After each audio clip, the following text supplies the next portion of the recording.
guys, Jesse Newell here, KU beat writer for the Kansas City Star. On today's episode, I bring on Nick Schwerdt of Rock Chalk Sports Talk and KLWN 1320 here in Lawrence. We discuss KU basketball. First off, the win over South Dakota and the big performances from both Charlie Moore and David McCormack, what that means for the team moving forward. Also, we talk about Bill Self and big picture, how he might have to push some different sorts of buttons to get this team as close as it can be to its ceiling this year. We also give 60 seconds, which turned into about 150 seconds on KU football, both on signing day and also two of the coaches that Les Miles retained for his staff. Without further ado, let's get to our KU conversation. I'd like to welcome back to the show Nick Schwerdt of Rock Chalk Sports Talk and KLWN 1320 here in Lawrence. Nick, how you doing? I'm good, as always, Jesse. I don't think there's much for us to talk about today, so this should be a short podcast, right? There is an overwhelming amount of things to talk about, but I think the biggest focus for right now is KU basketball, because that's basically the big focus around these parts for 12 months of the year. The Jayhawks finally get a blowout. They finally knock a team out, taking down South Dakota on Tuesday night, now getting prepared for their first road game of the season, which will make Graham Couch very happy, playing at Arizona State on Saturday. Let's just talk about this South Dakota game, Nick, and what we learned about this Kansas team, what it might mean for them moving forward. Obviously, the big story, I think, of the night was KU used its bench a little bit more, and I think coming into the season, that was one of the advantages we thought that Bill Self would have, an advantage we thought he would have maybe over some other teams. It hasn't really played out that way for most of the season, but I think for one night at least, the Jayhawks showed that their reserves could come in and be major contributors, and maybe, just maybe, Bill Self will have more confidence for those guys when he has to go to his bench in the future. Yeah, and the big one, I think, was Charlie Moore, right? With him coming off the bench, nailing 6 threes. The head coach of South Dakota, Todd Lee, I thought had an interesting comment after the game. Because, and you were in there, Jesse, and I want to know if this kind of stood out to you as well when he talked about Moore, and he said, well, I hadn't seen him shoot like that before. We watched every one of their games, and he had never shot like that, which is funny because the scouting report on Charlie Moore, at least before this season, like in Kansas fans' mind, what does Charlie Moore bring to this team? You expect him to be one of your better outside shooters. He hasn't been that so far this year, so opposing coaches are watching him come into the game, and you're probably not game planning for him. That's probably going to change a little bit moving forward when you go 6 for 9 from three-point range. But for a team that has had one consistent shooter all year long, I think that is a huge boon for them. Is he going to go 6 for 9 every game? No, but I think the expectation should be, at least in my mind, tell me if you agree, Jesse, but I expect Charlie Moore to be probably the second best shooter on this team. That was the expectation before the season, and I'm certainly not going to deviate from that after a performance like last night. Yeah, really quickly, everybody go out there, Google Todd Lee. I thought he would be a perfect villain in, like, Hollywood. Didn't he look like somebody that was, like, conniving to go rob a bank or something? Did he? I was going to say like he is the corrupt CEO of some, like, billion-dollar corporation that's trying to, like, poison the city's water supply. You could easily be like the evil mayor in a Batman movie or something. Yes, you know what I'm saying? Like, yeah, absolutely. Oh man, yeah. Go Google that, guys, and go see if we're right on that one. No, I agree with you. It was also sort of interesting listening to Dietrich Lawson talk about it because we asked him if Bill Self had said anything to Charlie Moore afterwards. He said, well, now you're 9 of 31 from 3, so you're starting to improve a little bit. And I think this is something that KU really had been waiting on all season.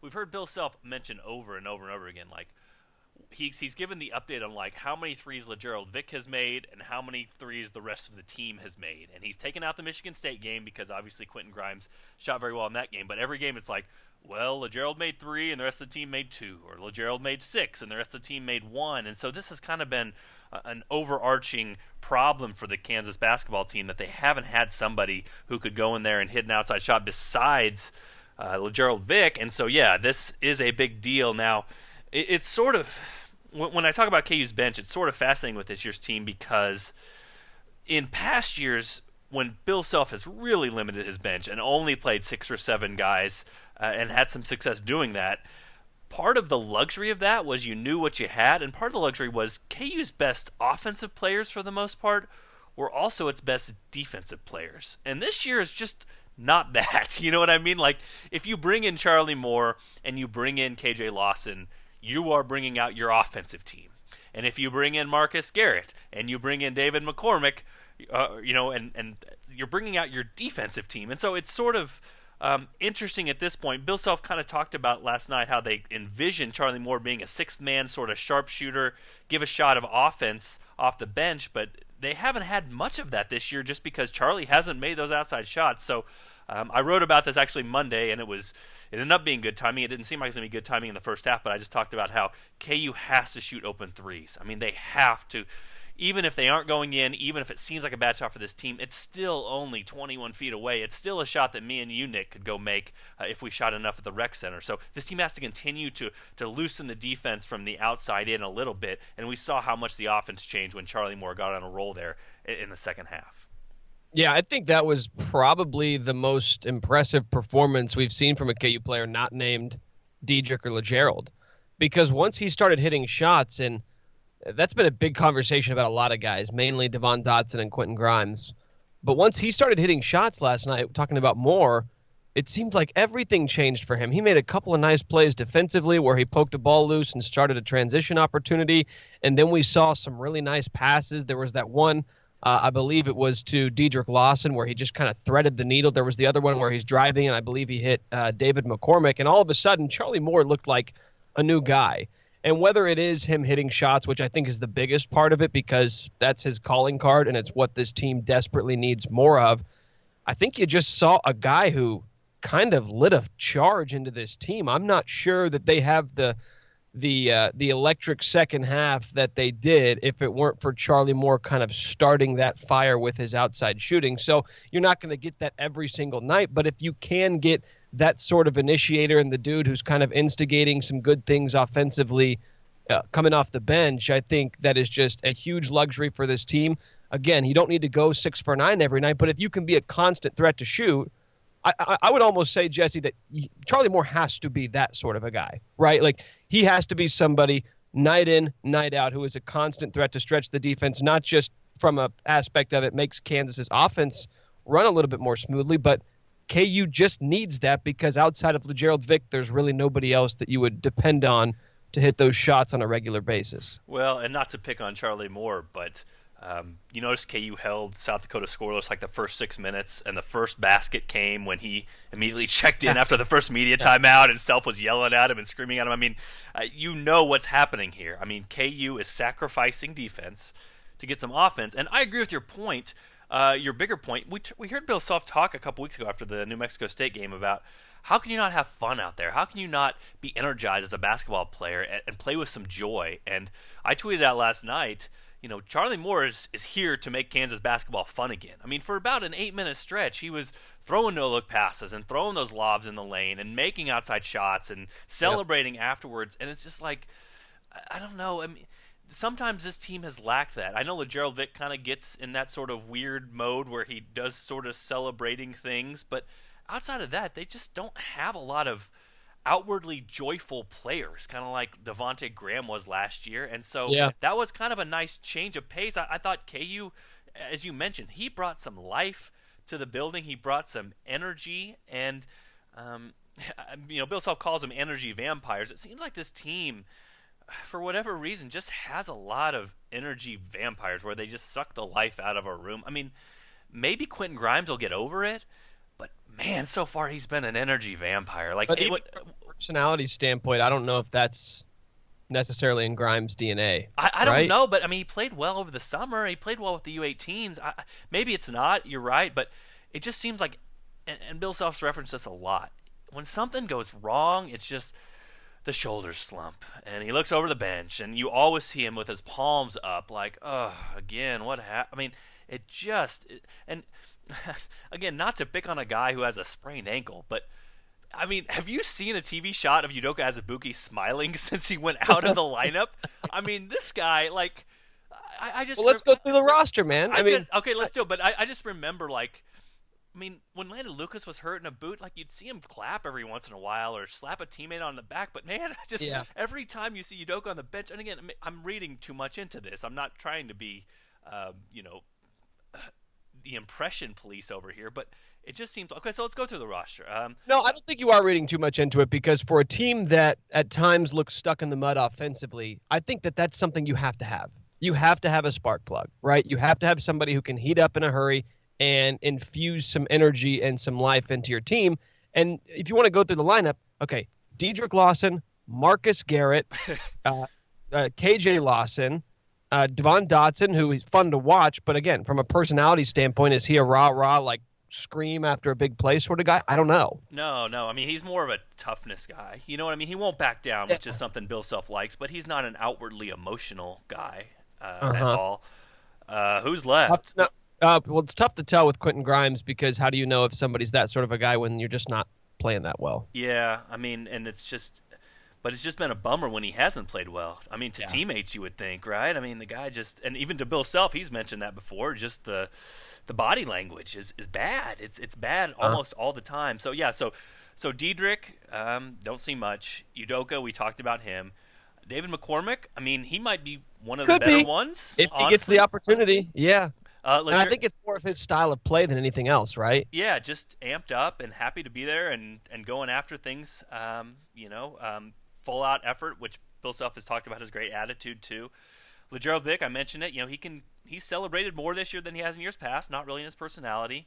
KJ Lawson, I think Bill Self wants more of that from him. You know, there was a moment yesterday, I don't know if people saw it, but there was a loose ball, and KJ Lawson didn't dive on the floor for it. And Bill Self was just getting after him for it, because I think for Bill Self, you're looking at KJ Lawson saying, look, you're one of the only guys here that should be his role. Like that should be, you should be leading the other guys. You should be the first one on the floor. And when he didn't do that, it's almost the same thing we talk about with Charlie Moore. Like if Charlie Moore isn't scoring, it's hard for him to get out there. If KJ Lawson isn't providing these little intangible things, then Bill Self is going to say, hey, come sit next to me. You know, that's something you have to provide. So yeah, Marcus Garrett, Charlie Moore, and Mitch Lightfoot. I think Mitch is a little bit more in sort of the energy mode, not really a rah-rah guy. I don't think he's comfortable speaking up or yelling at guys, but can provide a little bit of enthusiasm out there when it comes to just playing hard. But yeah, this team is sort of devoid of that, if you want to go down the roster and look at all those things. And here's something else that I think, this is just a theory. It's not necessarily sound basketball philosophy, but it's just my theory. For guys who are coming off the bench, I know we like to think of a lot of them, and Bill Self probably asks a lot of them to be, hey, if things aren't going well, if we're looking stagnant, if we're looking clunky out there, well, we need you guys to come in and kind of provide some energy. I think it's a lot easier for guys, let's say in the ilk of Mitch Lightfoot or KJ Lawson or Charlie Moore. It's probably a lot easier for them to provide that energy if they know the guys ahead of them are doing their jobs too, right? If they can come in and know that the game's running smoothly, it's not as though they feel that sort of pressure to kind of lift the team up. And I wonder how much of that has an impact on some of these dudes when they see that, okay, the offense kind of stuck in the mud right now. We're not scoring the ball. Quentin Grimes, Devon Dotson, they're not getting downhill and driving. Nobody's hitting outside shots. Basically, all we're doing is dumping it to Dedrick on every possession. When those guys come in off the bench, I wonder how much that pressure is weighing on them to be like, well, nothing else is working, so coach is putting me in, hoping I can provide a spark plug. I better not screw this up. Yeah, I think you make a great point, too, about being hesitant to come in and immediately shoot when you're down 4 points, or when you're not playing well against Villanova, or you're struggling against New Mexico State. I mean, it's one thing to say, hey, Charlie, keep shooting it. And it's another thing when he starts 0 for 2 with one that clunks off the backboard to say, okay, Charlie, that's enough. You know what I'm saying? So for him to get on a roll last night, I think was good for everybody to see the ball go in, because as I mentioned earlier, this team has to shoot some threes. It has to stretch the defense in that sort of way. And so you saw that. And let's get to some discussion of David McCormack, too. I mean, he has 17 minutes last night, had one of the best plays that Bill Self said from last night, which was that block that he had near the rim. So what did you see from David McCormack? And I guess what does this mean for him moving forward? Because it's sort of difficult to know what his role will be or how much he'll be used. But if nothing else, he might have gained a little bit of a longer leash when it comes to Bill Self and also the coaching staff.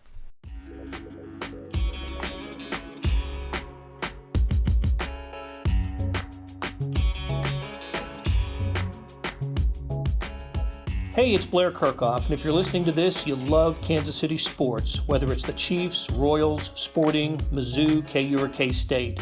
And no one covers these teams like the Kansas City Star. If you currently subscribe to the paper or have a digital subscription, thank you for your support. And if you don't, here's a great offer. It's called Sports Pass. Unlimited digital access to every sports story and video on kansascity.com. And it's just $30 for the first year. It's the best sports value in town. Just 8 cents a day or $2.50 a month. You can't beat that. Subscribe now at kansascity.com/sportspass.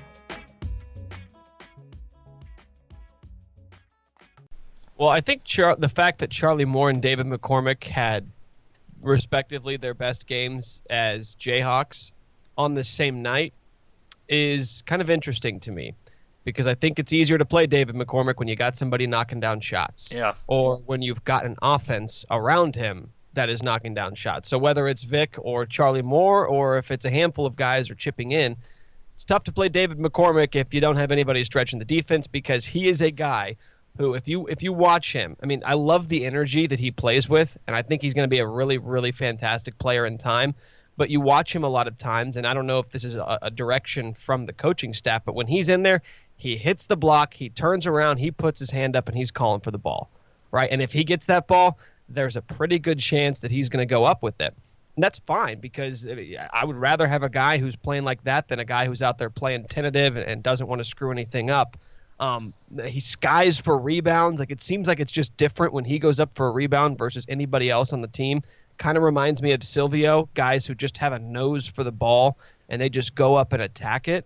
But I think it's tough to play him if you don't have an offense that's stretching the floor a little bit. KU was able to do that last night. McCormack was able to get extended run, and especially there in the second half when seemingly KU couldn't do anything wrong, he was one of the guys who was out there making those big plays, grabbing rebounds, getting some hustle points. It almost seemed like on one play, he caught the ball in the post, and I don't know if you remember this one, Jesse, but he had two guys on him.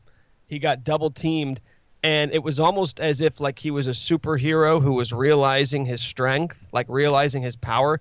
He had two dudes on him who had no business guarding a guy the size of David McCormack. Yeah. And he was just like, oh, like I expected him to turn the ball over. And he was like, oh, wait a minute. I'm 6'10", 270. I'm way bigger and stronger than you. Get out of my way. And I think he just dribbled it and kind of ripped his shoulder through and shook both the dudes off him and then went up for a shot. And then made it. It was like a really strong layup attempt. And I was like, oh, that guy finally figured out that sometimes you're just bigger than everybody and you can just power right through them. It was cool to see. And those are the kind of growing moments that I think a lot of freshmen, especially freshmen big, have to go through. So it was a cool moment for him, but I think a lot of his opportunity is going to come based off how everybody around him is playing. Yeah, it's almost a Thomas Robinson progression. You know, you saw a lot of the same things with him. Like, I have to show my finesse game. I have to show my square-up game. And then by the time he's a junior, it's just like, no, I'm just going to bully ball this right over the top of you. And we saw David McCormack attempt as Bill Self called it, a turnaround left-handed hook shot over a defender that from 8 feet that went about 14 feet. So, again, David McCormack getting out there a little bit more and realizing, look, your shots are going to be at the rim. Like, you want him to shoot the ball at the rim or within 3 or 4 feet and overpower, use the body. Otherwise, he's not being productive. And you mentioned kind of the go-to guy status that he's had in there. I mean, usage rate is 26%, so yeah, he's sort of a black hole when he gets in there, and I think that's why Bill Self has had trouble playing him, is that when you play to Udoka Azubuike, he might be a little bit of a black hole in there, but he's usually an efficient black hole. When you play, are you going to cater your offense to David McCormack as a freshman when he's looked sped up? That's probably not what you prefer to do offensively, so I want to get back to another point with Charlie Moore, and I think this is something that he showed in the summer that I wrote about and a piece in June, and showed a lot last night, which is you talked last week a lot about the assists and how they're down and how the guards haven't been feeding very well, and this team is way down with assists. I thought Charlie Moore getting big men lobs, driving to pass, that sort of thing. I think we saw the flash last night better than any other player that KU's had so far this year. Absolutely. That could lead to more playing time for him, because if you're going to have these big monster big men in here, man, it sure is nice when you can get by a guy and then look to those guys inside when you draw an extra defender and get those guys easy baskets. Even the one that he threw up about 14 feet high when he said he got fouled, that one turned into a dunk for David McCormack. So those two playing well together could also kind of coincide with Charlie Moore getting by his man and then looking openly looking for those big men inside, and I think that could kind of open up another element of KU's offense as well. No, like I'll go back and reference the same two plays that I did earlier. There was one where it was just in the half court, and he just rifled a pass down low to Dedrick Lawson, and I was like, wow, that was kind of impressive. We haven't seen anybody make a play like that all year long. There was the other one, as you mentioned, when he was driving, and I think he kind of went baseline and just dumped it off to, I believe it was David McCormack for a dunk.